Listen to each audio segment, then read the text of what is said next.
Good morning. Raise your right hand. Do you swear or affirm to tell the truth? Would you please sit there?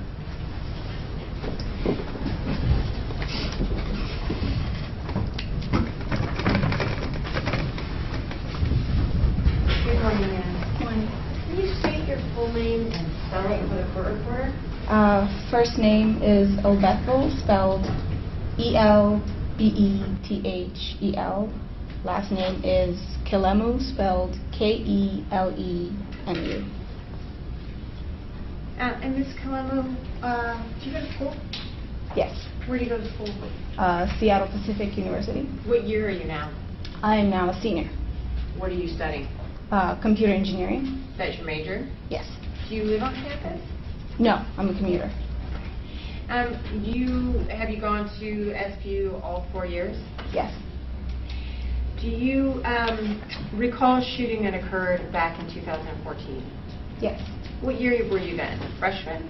Yes. Where were you when that occurred? I was right outside Otto Miller Hall.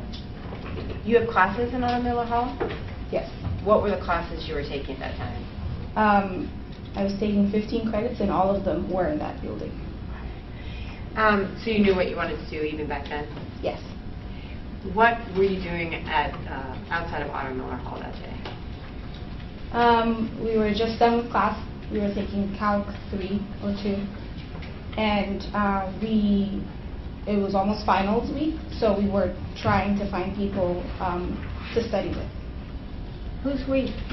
It was myself and a friend called Daniel, and so we headed to the canal and we met Thomas.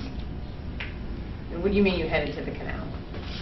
So right after class was done, we wanted to take a break and we wanted to look for friends. And we knew that Thomas always hangs out at the canal with other people, so we just decided to head to the canal to see him. And we're talking about Ship Canal that runs right by Otto Miller Hall? Yes. Where do y'all hang out there? We just like to hang out there and eat lunch or whatever. Do you remember what time of day this was? Class was out at 2:50, so somewhere around after 2:50. And you said Thomas. Is that Thomas Fowler? Yeah. Is he a friend of yours? Yeah. So you and Daniel and Thomas were hanging out by, or were going to hang out by the canal, is that right? Yeah, and then that's when I saw another friend of mine, Sophie, and I called her. She was about to cross the street away from Otto Miller Hall. And so I saw her and I said, "What are you doing?" And she said, "I'm going to go get coffee." So I said, "We're going to the canal. You can hang out with us." And Sophie and Thomas didn't know each other at the time really, but I think she wanted some advice on what major she should do or something. So they started talking, and so Daniel and myself were not really interested in what they were talking, and we kind of wanted to go to the canal, but they were stuck at that right outside of the building. So we decided to cross the street and walk away to the canal. So they're talking and you and Daniel kind of... Yeah, we start walking away from them. What happened next? Well, I remember I kept looking back at them because I wanted them to kind of start walking as well. And then that's when I saw Paul Lee. We didn't know him, but he was walking. It looked like he was walking towards the canal. And then right after we crossed the street, like we were on the other side of the road and we heard a loud sound, or I heard a loud sound, and I turned around and I saw that someone was on the ground and there was a shooter. Let me back you up a minute. You said Paul Lee and you didn't really know him. Do you know his name now, or did you know it then? I know his name now. I mean, I remember what he looked like, but I didn't know him or his name at the time. Okay. So you just thought of somebody walking nearby? Yeah. But not somebody else. You know what? With the course finished, can the witness step down and draw a diagram? Yes. Okay. Now I'm going to have you come down, and so you can kind of, if you're willing, draw out where you were standing, where Sophie and... Here, hold on a second.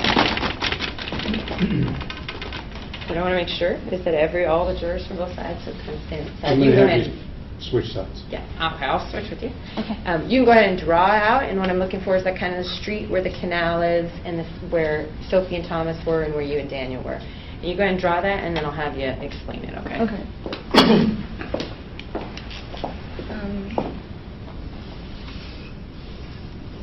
So if this is the Otto Miller Hall building, the door is right here. Now, Bethel, just if you're talking, you got to make sure that you're talking loud enough for the Oh. court reporter and everybody else to hear you. So this is the Otto Miller Hall building where we always take classes, and this is the door. And there's a street, and on the other side is a gym. And so the canal is in this area. So Do me a favor, right canal, and kind of stand back a little bit so everybody can see you. Thank you. So this is the canal. This is the building where we're taking all our classes, and on the other side of the road is the gym, and this is the road. So we were standing right around this area on the sidewalk. Initially, it was the four of us: Sophie, Thomas, myself, and Daniel. And for the record, you've just drawn a little circle right by the Otto Miller Hall. Yeah. And so Daniel and I decided to just head over to the canal while Sophie and Thomas were caught up in their own little conversation. So Daniel and I start heading towards the end of the canal, and right before crossing the street was when I saw Paul. He was really close by. I don't really remember where, but he was around the door. Okay, so you've drawn a little dot that is around where you thought you saw the person you now know to be Paul. Yeah. And which direction was he heading? He was heading towards us. Towards the or canal. Towards Sophie and Thomas. Okay. And right after we were done crossing the street is when I heard the loud sound. Okay, why don't you go ahead and have a seat? Thank you.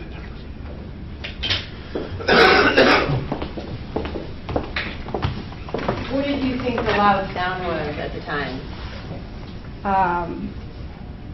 Well, at first I was almost positive it was some kind of a science experiment, because that's where all the science and engineering majors are, and we always do different projects in there. But it did sound a little too loud and a little odd, but we thought it was some kind of a science project. Tell us what you saw when you looked back toward the sound. I saw that Thomas and Sophie were still standing, but there was a man on the ground. And I immediately knew it was the person that was walking towards us. And then I saw a man with a gun. It looked like it was pointed at Thomas.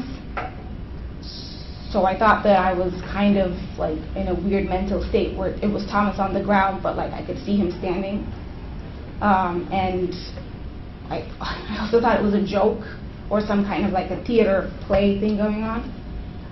But then as soon as we saw the blood and it was just too graphic, we realized that it wasn't a kid.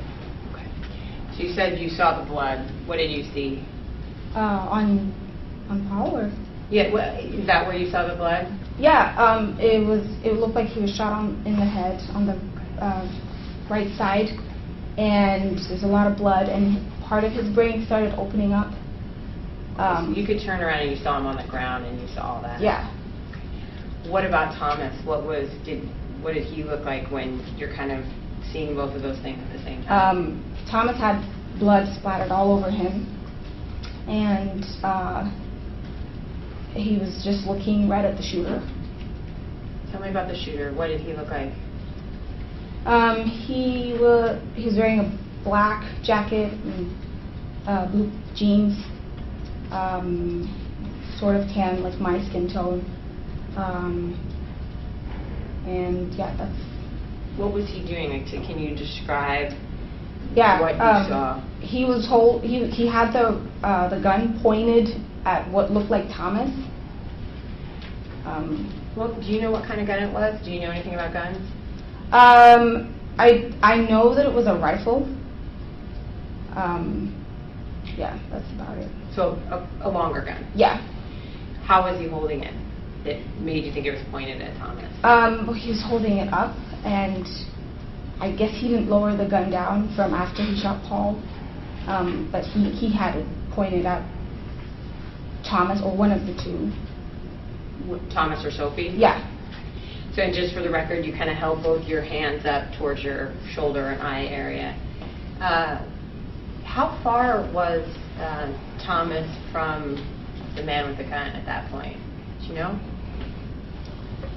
It was pretty close, but I can't say for sure. What about you? How far away were you from the man on the ground and Thomas and the man with the gun?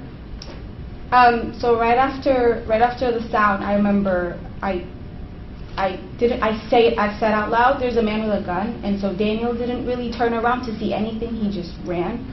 But I stood there because I just wasn't sure what was going on really. And so I was right across the street, and I just saw like Thomas and Sophie were just standing there, and I was standing there, and nobody was doing anything. And then a few seconds later, Sophie was the first to react, so she starts running, and then Thomas starts running. So I realized that the best thing to do is run, so I ran. So Daniel had already started running, they start running, and then you ran. Yeah. Where'd you go? I went towards the canal. What happened when you got towards the canal? Just tell us kind of what happened to you the rest of that day. There was a woman with two little boys, and she was sitting pretty close. She didn't see anything, but I remember telling her there's a man with a gun, so it's and she freaked out, and so I remember like she was really like scared. She didn't know what to do, so I remember holding one of the boys for her, and so we ran, and like at one point she said she has her car parked, so I gave her the boy, and then I didn't see her after that. So you said you ran towards the canal, but where? What happens when you hit the canal? Did you go one way or the other, or where exactly did you run? I ran. Actually, why don't you just step down, Yeah, and you sure. can just kind of show us maybe in green or red which way you ran. And we have a number for this exhibit. Next question number is State Exhibit 25.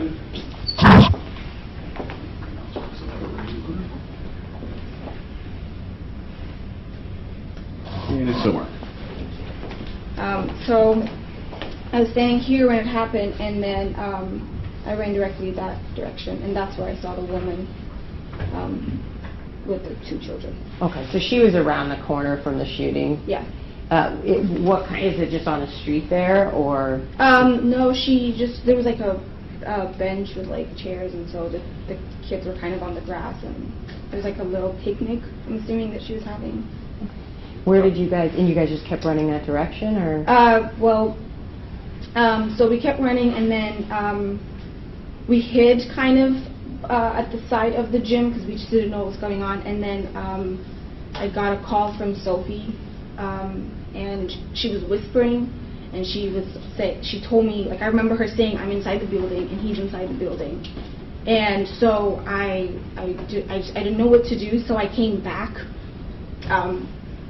to the side of Autumn Hall, and I saw Thomas outside, and right when I got back was when the police and whatnot started coming, and Thomas, so apparently I guess Thomas was standing outside, and it looked like he didn't know what was going on, because when I saw him, he was just like, he was laughing hysterically, but like it looked like he was about to cry, and he still had like blood splattered all over him. You can go ahead and have a seat, thank you. So I take it when you went back and you saw Thomas, previously you said he ran, was he sort of with people by the time you got back, or there security there? Yeah, there was I think there was campus security with him, or there was like 2 or 3 men that were with him. Had you seen where Thomas and Sophie ran? Yeah, she ran to the back of Autumn Hall, and I saw her. I think I saw her swipe her card and enter the building from the side. So you guys kind of went opposite directions. Yeah. Just one moment. actually have no further questions. Thank you. Ms. Brandis? No questions. All right, you're all done. Thank you. Thank you.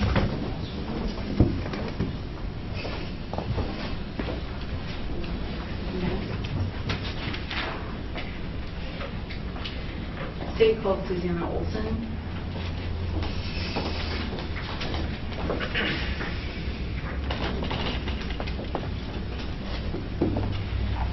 And I guess the state offers 25 as illustrative anyway at this time.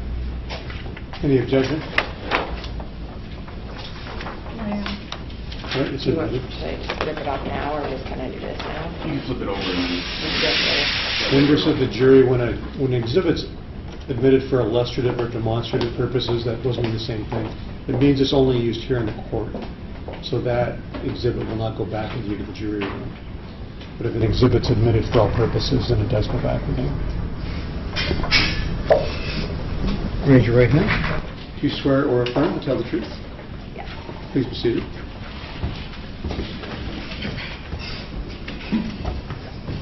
Could you tell us your name and spell your first and last name, please? Susanna Olson, that's Suzanna, Olson, Ohlsen. And where do you live? What town? Seattle. How long have you lived in this area? Ever since coming to college, which would have been fall of 2011. Okay. Previously, I lived in Monroe, Washington. Okay. Where did you go to college? Seattle Pacific University. Have you graduated? I graduated in 2015 and since then have been attending University of Washington School of Pharmacy. Okay. So what did you major in? My undergrad was biochemistry. And so as a result, did you take a lot of classes in Otto Miller Hall? The majority of my classes were in Otto Miller. Okay. Did you do extracurricular things as well while you were at school? Yes, I was a member of the women's basketball team at Seattle Pacific. Okay. For how many years? All 4 years that I was there. And do you know someone named Randy Richardson? Yes, she was my coach at the time in 2015. I want to direct your attention to the date of June 5th, 2014. Do you remember that day? Yes. In middle afternoon? Mhm. What were you doing? Well, I was sitting on the front steps of the gym, which was Royal Braun Pavilion, with my coach Randy. The rest of my team was playing in an open gym, but I had recently fractured my ankle, so I was unable to participate. So I was sitting with my coach, and we were just talking about how I was doing with just the stress of not being able to play and the stress of being injured. So that's what I was doing. Okay. At some point, did your injury heal and you got to play again? Yes, I had surgery shortly after that, and I was able to return for the next season. Okay. Now, are there other groups that make use of the facilities there, the gym facilities? Yeah. For basketball? Normal students, volleyball teams, other sports teams, Okay. gymnastics. Any professional teams make use of it? Oh yes, the Seattle Storm women's WNBA team, they play there. Okay. The practice facility is there. Okay. So when you were talking to Randy, at some point did something unusual happen? In the middle of our conversation, we heard a loud bang. Peeked around the corner to investigate it, and do you want me to elaborate? What did you see? We saw a prone figure on the ground. Turned out to be Paul. Saw a couple of people running, sprinting frantically towards the canal away from Otto Miller, and we saw someone with a gun walking towards the entrance of Otto Miller. Did you know Paul before that? I didn't know him personally. Okay. Now, when you saw the people sprinting away, did you know who they were? Did you recognize them? I had no idea. All I could see was the backs of their heads. I saw one of them had longer, shaggy hair, and one of them had a backpack on. I thought they were both males. Okay. I couldn't tell who they were, though. Okay. And this person with the gun, can you describe him? He had a darker complexion, dark hair. I don't exactly remember what he was wearing. I think it was a long sleeve shirt. He was holding a gun that was propped up. It was kind of at maybe a 70-degree angle. He was I don't know exactly how tall, but he was walking towards Otto Miller. What was it? Can you describe the gun a little bit? I don't know a whole bunch about guns. From what I could tell from the brief moments that I saw it, and from little that I know, it looked like a shotgun. It had a longer barrel. It was, I mean, maybe from what I could tell, maybe like that long, just Okay. sticking up. Okay. This one.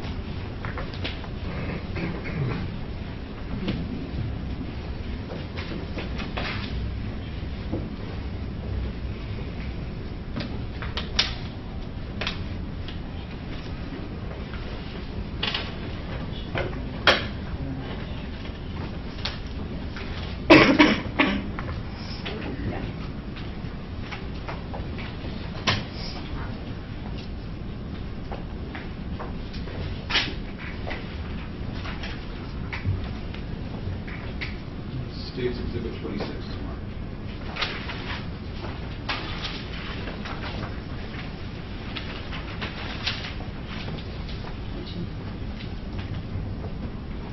I'm going to hand you what's marked State's Exhibit 26.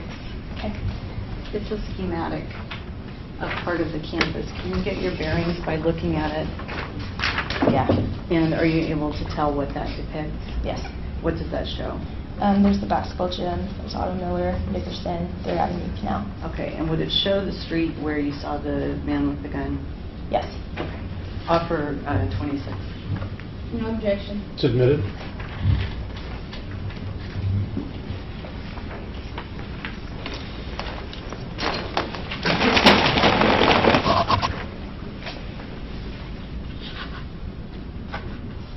Okay, Ms. Wilson, I'm going to have you step down if you would. And position yourself at the far end of the screen if it ever comes on. And have you point things out for us. Okay. It takes a minute.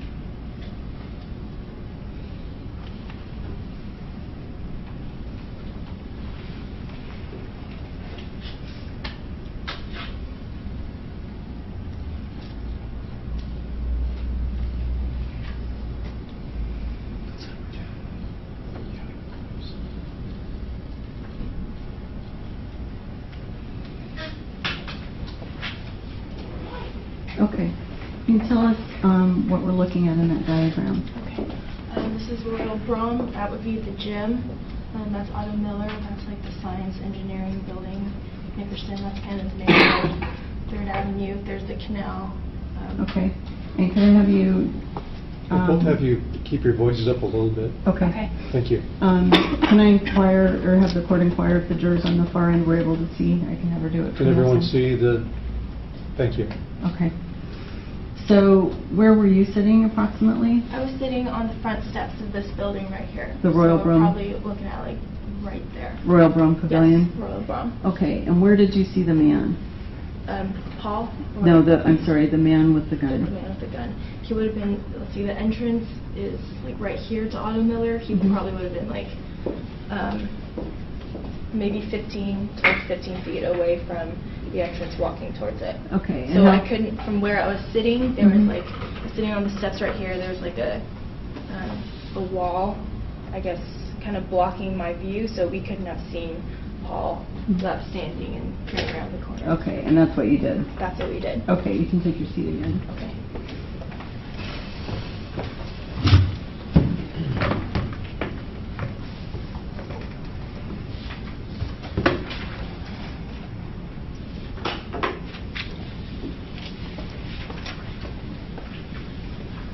So when you saw these two people running, and you saw the man with the gun, what did you do?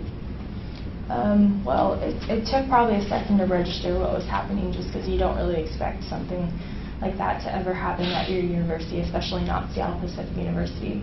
And so we immediately turned around and sprinted into the gym, up the steps of Royal Brom into the gym, and got all my teammates down into a locker room. And it's a passcode locker room, so we got in there, made sure it was locked, and kind of waited it out. Okay, so you have to use a passcode in order to get in it? Yeah, we actually went into the further, there's actually 2 layers of the locker room. There's one where it's just like the PE locker room, And there's one that's further in, which requires another passcode, which is where we went, which is our locker room, which we share with the Storm. during the summer. And were there any Storm players there at the time? There were a few. When you went into the locker room, how long did you end up staying there? Time kind of lost a little bit of meaning when I was down there. We stayed there, I mean, we got down there probably moments, maybe a couple minutes after the shot was heard, and then we were down there until 4 minutes before I gave my testimony to the police, so it was probably an hour and a half. Okay. Not exactly sure. And did you have access to news coverage while you were down there? We had the TV on, yes. Did you know if the shooter was still around? We had no idea. We thought that there were multiple shooters, actually, because someone on the news had said they were worried about there being multiple people with guns. So we were terrified that there was someone in the gym. So there were people that were banging on the locker room, which, I mean, it turned out they were probably just Storm players trying to get into the locker room. But we weren't exactly aware of what was going on until everything was kind of resolved. So what did you do for that hour and a half? We prayed. My team is, I think all of us were Christians, and so we just kind of prayed a lot. We called our parents, told them we were okay, stuff like that. After an hour and a half, how was it that you came to be let out, or that you were able to get away from the locker room? A policeman came down to the locker room and told us to come upstairs. Now, I want to go back for a minute. When you saw the man with the gun, can you describe his demeanor? How was he walking? How did he look? The thing that struck me the most was his calm demeanor. His face was very unemotional. He wasn't like looking around or frantic, or he wasn't even walking quickly towards Autumn Miller. He was just kind of slowly, unemotionally, nonchalantly walking towards Autumn Miller with a, massive gun in his hand. So that was the thing that was most striking to me, was the lack of emotion that I saw. And at some point, did you see him doing something with the gun? It looked like he was recocking it, but again, I don't know much about guns. Okay, so. Can you just describe sort of what the sequence was that you saw? You first see him walking with the gun held up. Okay, yeah. And then what happened?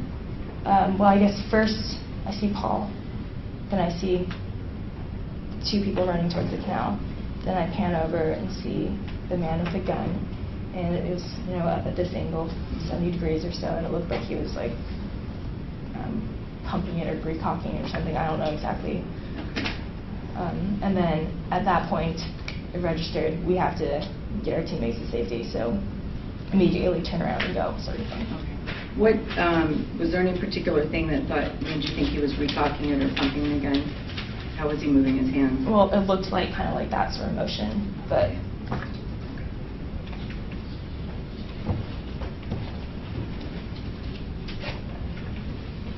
Okay, I'd like to talk just briefly about how this has affected you. Has this affected you over the long term? yeah, for a while I was very jumpy. Every time someone dropped a plate or slammed a door, I would just have a little panic attack where I would just, freeze out and just get really nervous.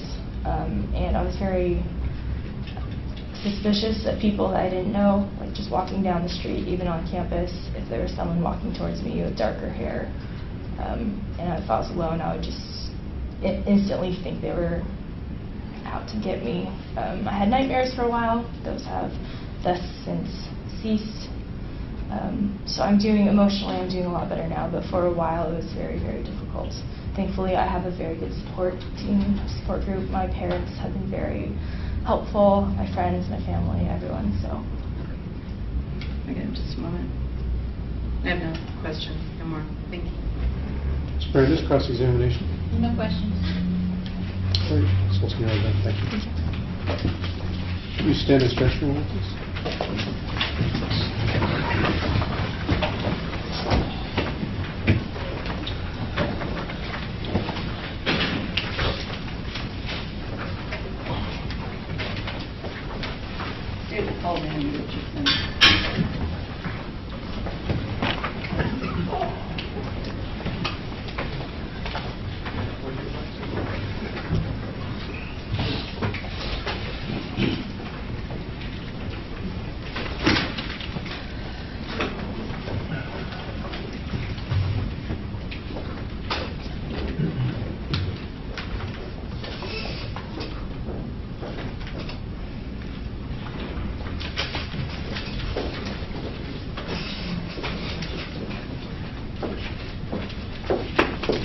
Raise your right hand. Do you swear or affirm to tell the truth? Please be seated here.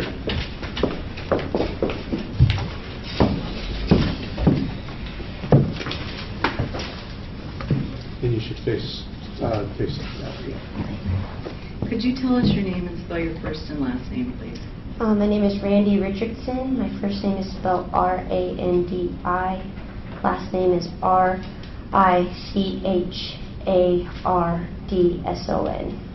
And what town do you live in? Ellensburg, Washington. Have you always lived in Ellensburg? No.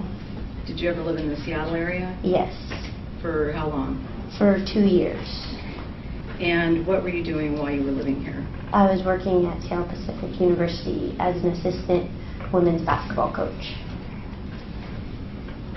Do you know somebody named Susanna Olson? Yes. And how do you know her? Sue was a player of mine while I worked at SPU. Do you remember the date of June 5th, 2014? Yes. Okay. At that time, or that afternoon, were you in contact with Suzanne? Yes.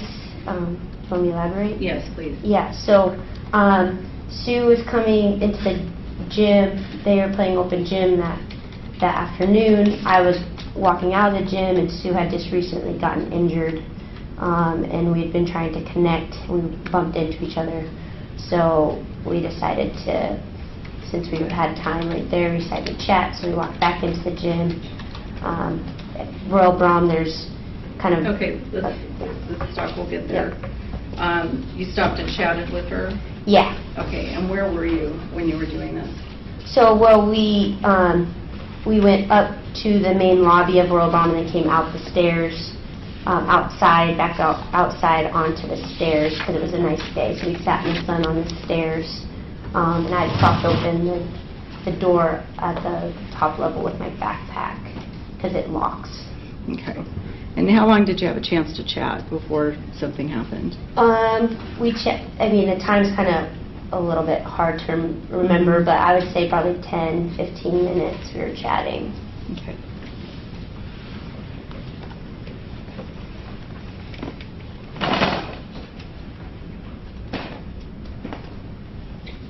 States Exhibits 27, 28, and 29 are marked. 26.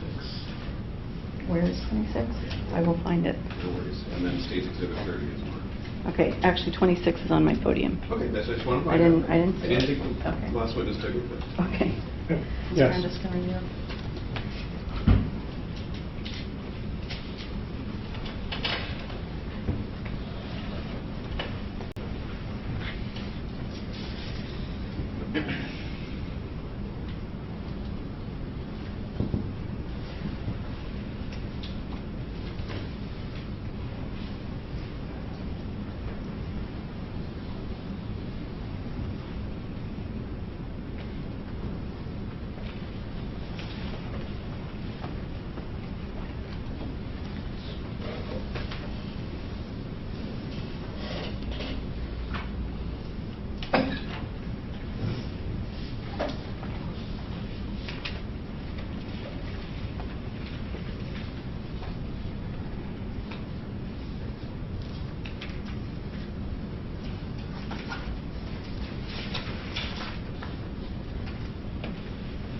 I neglected to show Ms. Brandis before the witness. I'm going to hand you State's Exhibit 27. Have you seen that before? Yes. And what does that show? This shows Royal Brom Pavilion, which is where I worked and where the building in which we were sitting, and then Otto Miller Hall and Third Avenue, which is right in between Otto Miller and Royal Brom, which is the street that separates the Does two. it show the parking lot behind Otto Miller as well? It does. Okay. I know for 27. No objection. Submitted.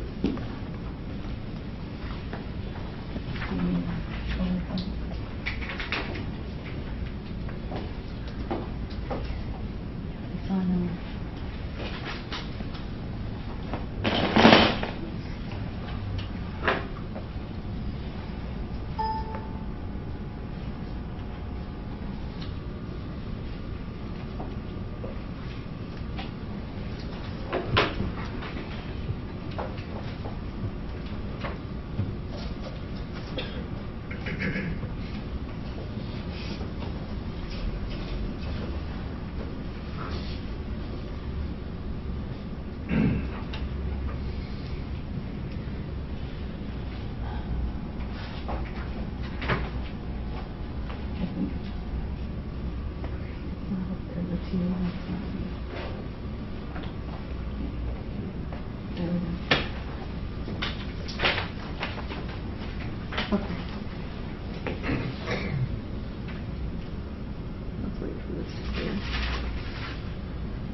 So this highlighted area is Royal Brome Pavilion, Yes, and this is Otto Miller Hall, yes. and these cars behind Otto Miller Hall is the parking lot? There's a parking lot, yep. Okay, are you familiar with Otto Miller Hall at all? I am. Okay. The machine shop, is that adjacent to the parking area? I'm not that familiar with Otto Miller. Okay. I worked in Royal Brome, so Okay, yeah, okay. yeah. I'm going to hand you 28 and 29. Have you take a look at those.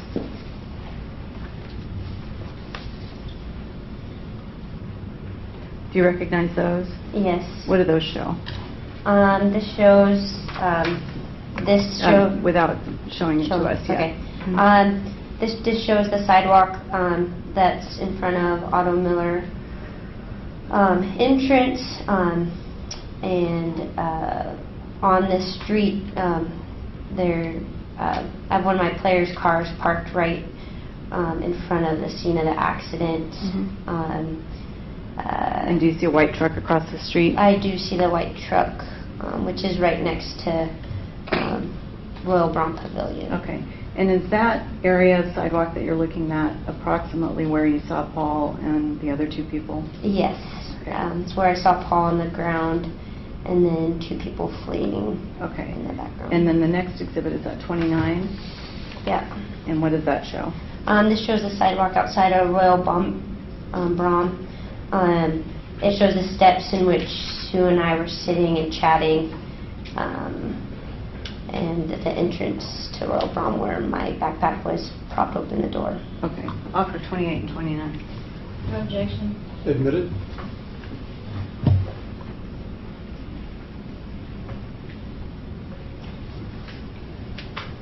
Okay. So this is State's Exhibit 29. These are the stairs that you're referencing. Yes. Where approximately on the stairs were you sitting? Do you see the red handle, like right there? Yes. Yeah, I was sitting to the left of that. Okay. So up toward the top. Kind of, yeah, and I was leaning against the wall, so I couldn't, it wasn't like I could directly see where the shooting happened. Okay. I had to peer around Okay. the wall. So when you say peer around the wall, are you talking about the one that's on the right side of the photograph? The, Left side of you? yes, Okay. yes, And is that the sidewalk that you're talking about where you saw Mr. Lee? yes. So it's not a direct line of sight? It wasn't a direct line. Okay. So when you saw Mr. Lee, and what did you see as well? When I saw Mr. Lee. Okay. Yeah, I can't remember where we left off, but I think that you were talking about how you were sitting on the steps. Yeah. You saw something. Yeah, so we were sitting on the steps. I heard a loud bang.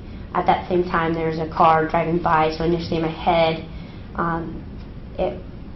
initially thought it was a backfire, but it just didn't feel right, so I peered around the corner, and I saw Paul down on the ground, and I saw two people fleeing the And when you scene. say you peered around the corner, that's the corner next to the steps? Yes.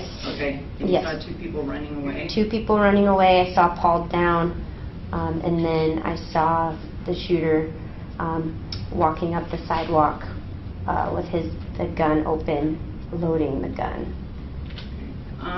Could you tell what kind of gun it was? It was just looked like a double-barrel big shotgun. And when you say he was loading the gun, was the gun like in half, or? Yeah, so it was. I could see the two holes in which I'm not familiar with guns, but where it was down, so it wasn't. It was like two. Yeah, it was down, and then you could see the holes in which where you put the bullets. Okay, so it's like folded. Yes. Okay. And where was he at that point? Walking up towards the entrance to Otto Miller. And what were you thinking at that point?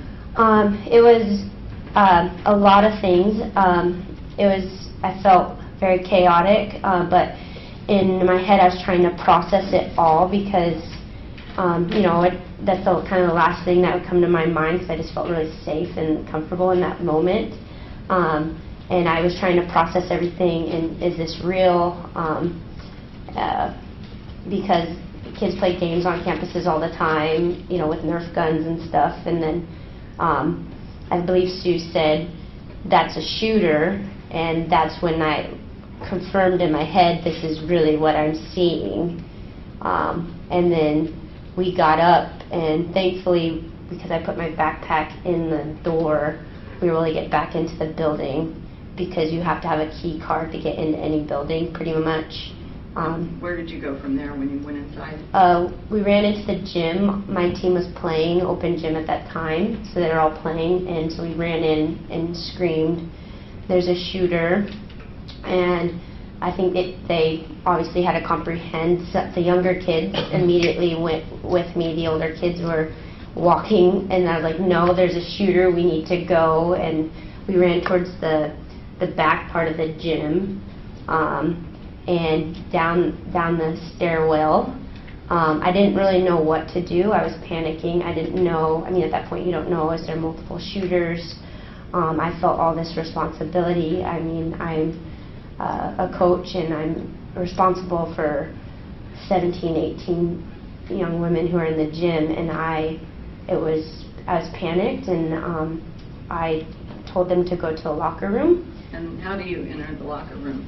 We went into, there's two locker rooms. The one we got into was like the kind of the PE locker room, and then we went into a bathroom, and we all were hiding in the bathroom. So it's a small space with a lot of people, and from there is when I called 911. And whose phone did you use to call 911? I want to say maybe Sue's. Okay. I can't remember, but I'm pretty sure it was Sue's. So. Your Honor, the state will offer Exhibit 30. Foundation is not a question. And it is a CD containing the 911 call. Any objection? No, Your Honor. It's admitted.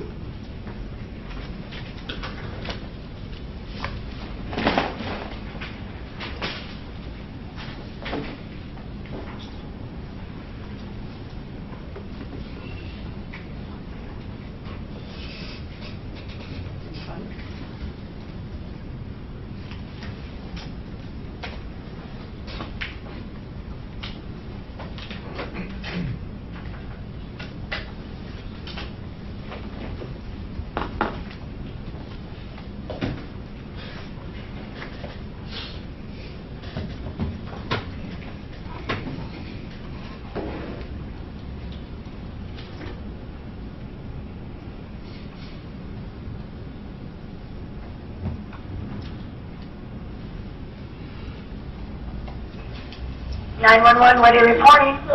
Hi, there is a shooter in Otto Miller. What? SPU. There was a shooter on campus at Otto Miller at SPU South Pacific University. Okay, what's going on at Seattle Pacific? I didn't understand. There is a shooter. A shooter? Oh, okay, hold on. Shooter. Okay, let me get my dispatcher on the line. Where on the campus? At Otto Miller Hall. Radio? Yeah, radio. This is evidently a shooter at Seattle Pacific University at Otto Miller Hall. Otto Miller Hall. I don't have that call in. Is there a call in? Okay. So 3301 3rd West? That's where the school is, right? We need people here as soon as possible. There's a ton of people on campus. Yeah. Okay. We need people here. Damn it. Okay. And it's in Otto Miller Hall, you said? Operator, it's 2 Davis College event 8069. Got it. See that? It just came in. Yeah, okay, thank you. Where is Otto Miller Hall? It's on 33rd Avenue West. Seattle, Washington. 98. Yeah, but on the campus, is it on the lower campus, on the upper campus? On the lower campus is your Royal Bronx Pavilion on 3rd Avenue West. And it's by the intersection of 3rd and Nicholson. Okay. Is it across from the gym there or what, then? Yes. Okay. Then I know. I saw him enter Otto Miller Hall. Okay, what did he look like? Did you see him, what race he is? I didn't see it. I have a bunch of players in the gymnasium. We went down to the locker room and we have locked ourselves in the locker room. Okay, good, okay. Okay. Yeah, we've got multiple calls, we have multiple responses in here. Okay. Otto Miller is Ottomiller, right? Yes. And I'm saying that it's across the lower campus, across from Royal Grove Pavilion, so they know where it is.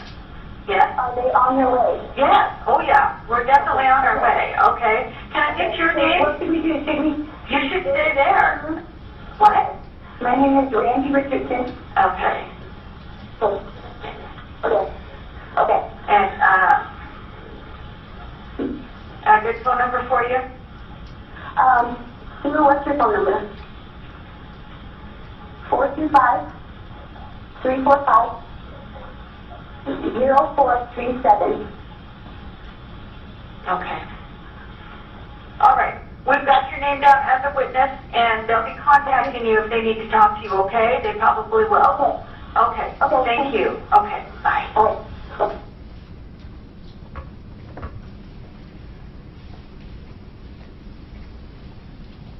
So after you called 911, what did you do? We got into a prayer circle, holding hands, and we started to pray, different people around the group, and then in the middle of that, then we heard a loud bang, so like a boom, boom, boom, and it freaked us out. So we ran.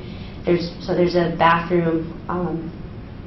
There's the like a kind of it's a locker room for like students, and then there's our women's basketball locker room in the back of that. So we ran and went into our women's basketball locker room. We didn't go there immediately because at that point it was being held by the Seattle Storm women's basketball team, so it wasn't technically our locker room. But actually the Seattle Storm was there, so some of them had been in there as well. We had notified them, so we all went into that back locker room. And how long did you stay there? It had been like over an hour or so. And we were in there. We continued to pray, and then we just had to sit and wait. So. During that time, did you know whether the shooter was in the building where you were? At that time, we didn't know if it was just one shooter, multiple shooters. Didn't really know, what was going on. We did have a TV in the locker room. We turned that on, but there was like multiple reports of different things that weren't true at the end of the day, and so we didn't really know what was going on. We could kind of see a bird's eye view from helicopter stuff that was on the TV. So. What happened after an hour and a half? How did you end up leaving? We, I believe one of like the people, like the monitor, I think our head coach came down. I was the only coach in the room. Our head coach came down and then allowed us to come out, maybe with an officer, I don't know. But then we had the team had left, and then I believe me and Sue had to stay. Okay. Now, when you were on the 911 call, I heard you say you walked into Otto Miller Hall. Did you see him go into Otto Miller? I must have. Okay. Or that's where he was heading. Okay. And can you describe what his face looked like? All I remember is I was feeling chaotic and he seemed calm. I just a focused, just it was chaotic. I mean, and seeing someone who just died and those feelings that rushed you and the chaos of it, he was. I mean, there was no chaos. It was walking, like just slowly, loading the gun, and just like a calmness, a focus, an intent, like he was intending to kill a lot of people. Objection. Speculation. Move to strike. I'll strike just the answer of his intent, but the rest of the answer stands. Ask the jury to be instructed to disregard. I just did.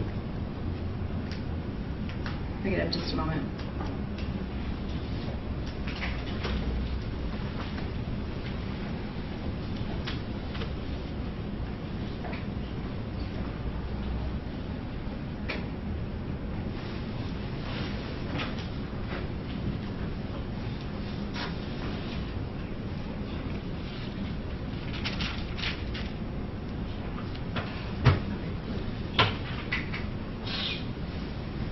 Ms. Richardson, do you remember when you saw the car drive by before all this happened, do you remember what color it was? I want to say white, but that's just what's in my head, but I don't know. So, how has this affected you in the aftermath? Tremendously. It's just from being just, especially that year after working at SPU parking, just at that spot every day. Everybody that walked by me, I was constantly analyzing, looking at them, like, is this a person, if I didn't know, is this a safe person, is this not? As I was dealing with my own safety concerns and fears, I also had players who were dealing with theirs, so just that, a player who was, just was obsessing over death, and those type of things, and those fears, and so having her to come to me, because I was a younger coach, so a lot of the girls would come to me, having to deal with that, which just freaked me out, and then, but also having to deal with my own stuff, was a lot. I still deal with fears every day. I had to go to counseling and get on my own medication just to be able to cope at work and be able to work at work because of those things. I don't know if you want me to elaborate on specific instances. That's okay. Yeah. That's okay. Thank you. I don't have anything else. Cross-examination.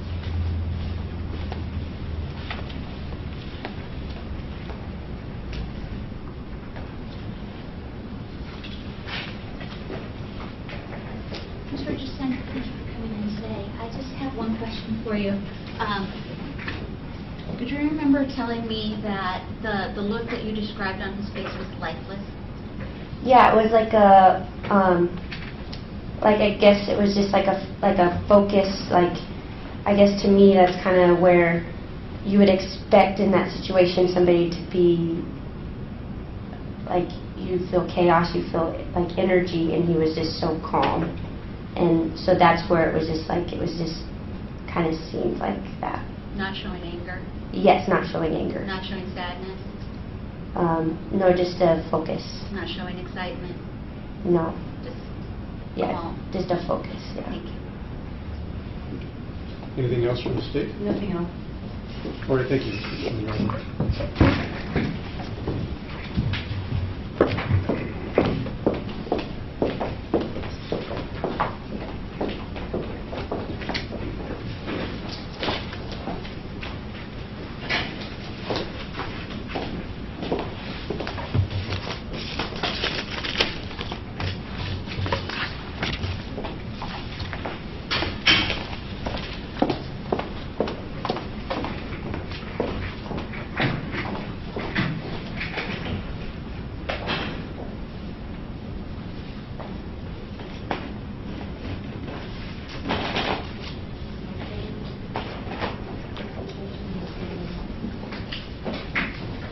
You raise your right hand. Do you swear or affirm to tell the truth? I do. Please be seated.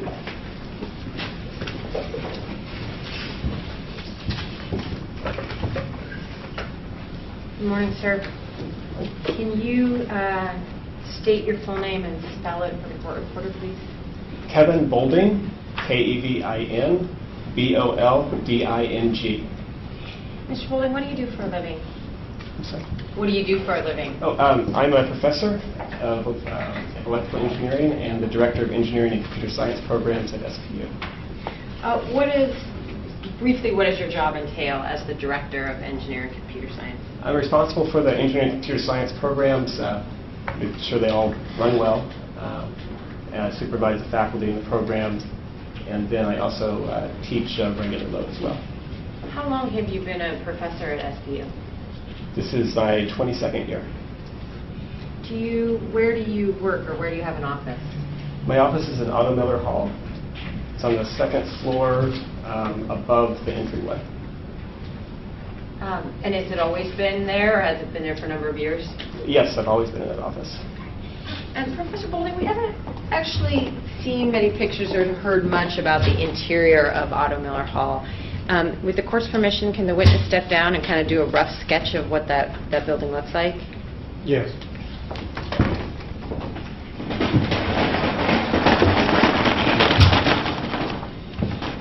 I'm going to see you stand on this side, and we need to make sure that everybody can hear you and everybody can see what you're doing. So if you can just kind of sketch it out, and then you can tell people what you're looking at. Sure.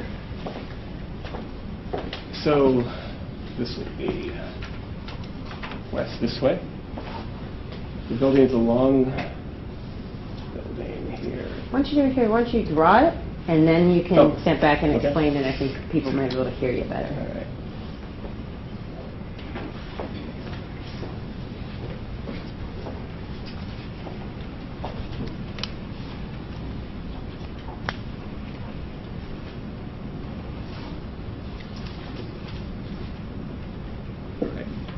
Not sure if you can see the labels I've written. They're kind of small, but the entryway to the building is right here.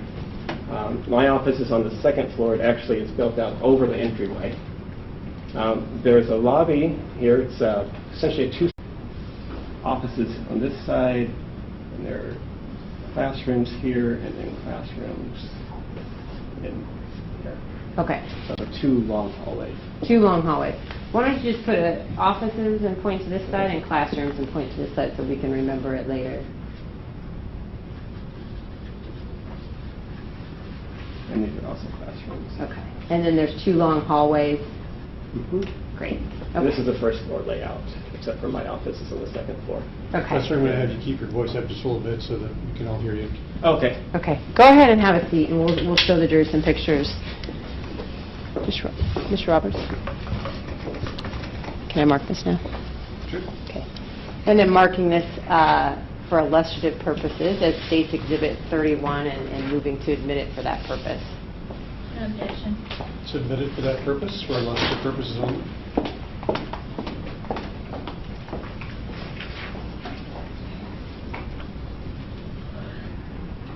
Were you in the building of Otto Miller Hall on June 5th, 2014 when there was the shooting? Yes, I was. Where were you when that first came to your attention? I was in my office on the second floor, 201. And how did you, what did you first notice? I heard a loud bang, a boom, from outside my office, and then I went to the window. What did you see when you looked out the window? When I looked out the window, I saw two people. One man was laying on the ground, and then there was another man that was holding what looked like a long gun over him. The man on the ground, what did he look like? He was fallen, I think, face down away from me, so I don't have a really good description of the man on the ground. I guess my question is, could you tell he was injured? Oh yes, he was bleeding profusely. And the man holding the gun, tell me about what you saw. I saw him, his back was towards me, and I was looking down from my second floor office.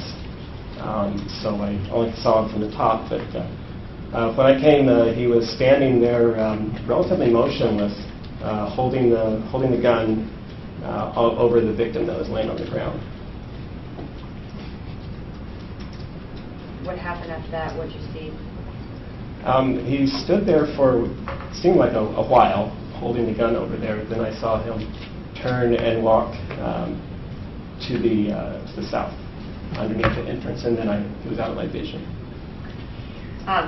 So where, like, as if he was, could you tell where he was going, whether he was coming into the building or walking along the sidewalk? I couldn't because I didn't know. Actually, I actually told security I thought that he had moved away from the building. And that was wrong. You said you told security. What did you do after you saw this person on the ground and this person with the gun? Tried to figure out what was going on. Unfortunately, a long time I thought it was some sort of elaborate student prank. And then I went out of my office and saw another professor who assured me that this was not a prank. And so I went back to my office and called campus security. So you didn't call 911, you called campus security instead? Yes. Is that just because that's what you thought to do, or is that protocol? That is protocol because the campus security knows our buildings better, and they assure us that they forward the calls on to 911. Whereas if we just dial 911, we have to figure out, we have to know what our building street number is, and most of us don't even know that. Did you reach campus security? Did you tell them what you'd seen? Yes, I did. What happened after that? Well, I talked with them, explained what I saw, and I told them I thought that the shooter had moved on past. And some point in here, and I don't have a real good recollection of the timeline. I heard there was another shot that was much louder, and I don't actually. It could have been before all that, but then after that, I hung up with the security and was watching out my window, see the victim there. And then I went to another window in my office that faces down inside the interior lobby. And if I go all the way to the window and look down, I could see one or two people there. It appeared that one person was laying on the ground, the other person was on top of them. I could only see parts of them. And then I saw a lot of shotgun shells scattered about. So am I understanding correctly, you heard a shot and looked out the window, and at some point you heard another louder shot, and in the midst of all that you called security and you're not just sure Right. when? And then I called security again after I realized that the shooter was in the building, even though apparently he was actually down by then. And when you say you realized he was in the building, was it the sound of the shot or what you could see? It was when I saw the shells and the person laying there. So tell me, did you recognize either of the people that you saw on the ground around the pile of shells? No, I did not. I could only see parts, a few, maybe arms, legs, and so on, just a few parts of the body. Do you happen to know or recall how long it was between the second louder shot and you seeing the people on the ground and the pile of shells? No, I don't recall. Was it a long time, short time, or time just doesn't? Everything is kind of blurred on the schedule, but it was probably shorter time than I thought. It seemed like a long time, but I don't. If that makes sense. What did you do then after you called security the second time? Once I saw the person was down there, I opened my door, looked down, and I saw one of my students, John Meese, standing down the stairs, and asked him if he was okay from the shouting down from the balcony. And he indicated he was, and then I walked out and moved down to go talk with him downstairs. So you look down and you see someone you knew as one of your students, John Meese. What was he doing when you saw him? He was just standing there looking dazed, I suppose. And this is downstairs. You're seeing He was this downstairs, and I was looking from right outside my office, upstairs. What about that campus security? Did anybody show up? Yes, at this point, there were police officers in the building. Campus security came out and they went to give aid to Paul Lee, the victim, outside. But I think they did not enter the building until the police came. So by the time you saw John and he's kind of looking dazed, there's police and security there. That is correct. Did you hear anything after the loud bang from downstairs? Anybody yelling anything or saying anything? I heard kind of cries and moanings, wailing, sort of, if you will. It sounded like somebody was in pain. Could you tell if that was male or female? Not definitively. I would guess female. Did you hear anything from downstairs, any loud yelling or anything prior to hearing that second louder bang? I don't recall any.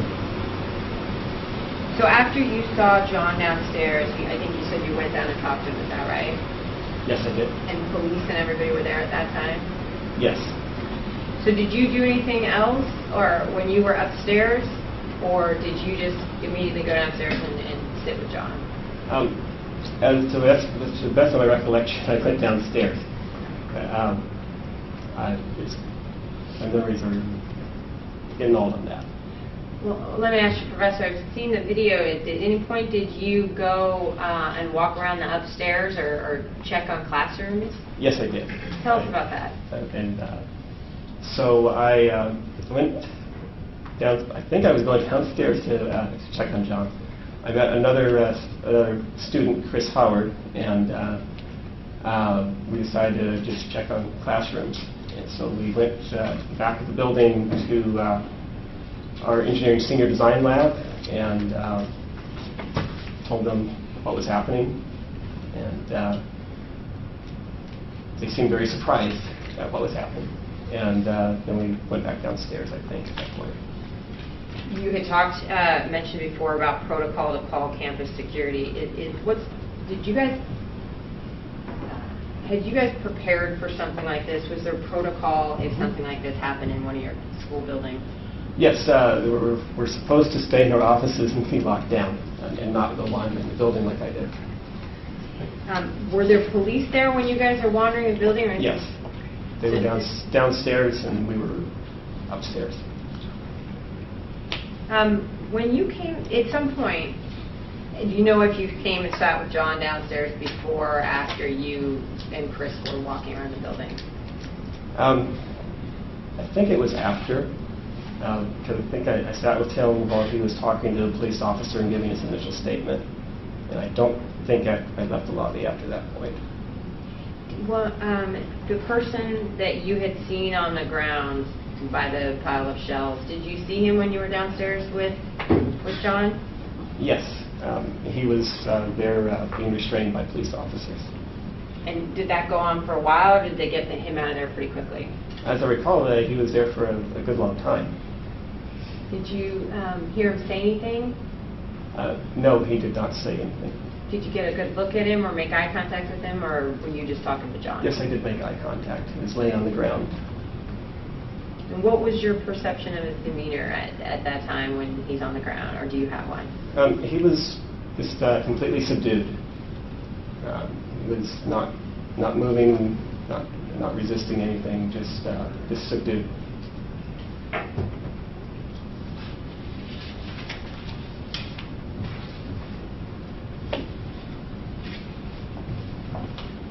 I'm going to show you some photos.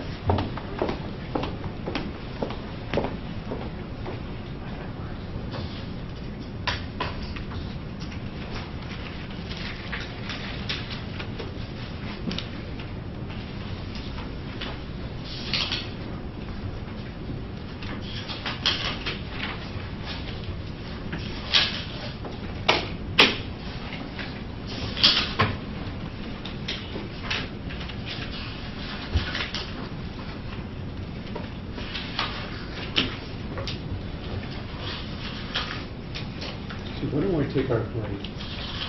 And then we'll come back and conclude with the professor. So members of the jury, you please leave your notebooks in the chair. We're going to take our 15-minute break. Please rise to the jury.